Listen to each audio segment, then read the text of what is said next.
सर्वात आधी हा व्हिडिओ पहा.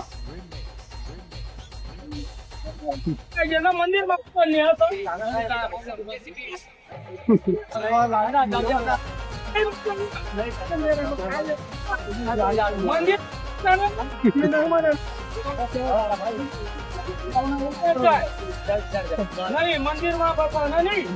पाहिला सर्वांनी व्हिडिओ. मला आमच्या समाजातल्या लोकांवरती हसू येतोय, कारण हे भाडखाऊ जगता बाबासाहेबांच्या उपकारांवर आणि नाव घेता दुसऱ्यांचं. हे भाडखाऊ स्वतःचा बाप सोडून दुसऱ्याच्या बापाला बाप म्हणता. पहा या भाडखाऊला मंदिरामधून कसा हाकलण्यात येते, तरी पण हा बडवा मंदिरामध्ये जाण्याची जिद्द करत आहे.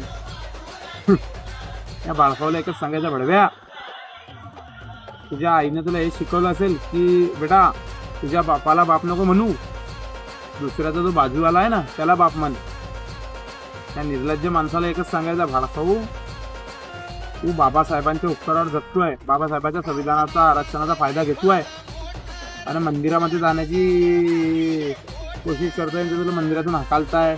तुझ्यासोबत जे होते ते तर बरोबर होते, उलट तुला तिथंच झोडकायला पाहिजे, तुला मारून टाकायला पाहिजे. तिथंच समाजातला एक पण माणूस बोलणार नाही, एक पण माणूस बोलणार नाही. का बरं? की तुला मंदिरामध्ये जाण्याचा हक्क नाही. बाबासाहेबांनी तुला काय शिकवण दिली की तुम्हाला गौरी गणपती इत्यादी ना मानायचं नाही आहे. तुम्ही तरी पण त्यांच्या देवी देवतांना मानता, त्यांच्या धर्मामध्ये जाण्याची कोशिश करता. बाबासाहेबांचे उपकार नको विसरा, एवढं सांगू इच्छित तुला. जय भीम, नमो बुद्धाय, जय अण्णाभाऊ, जय शिवराय.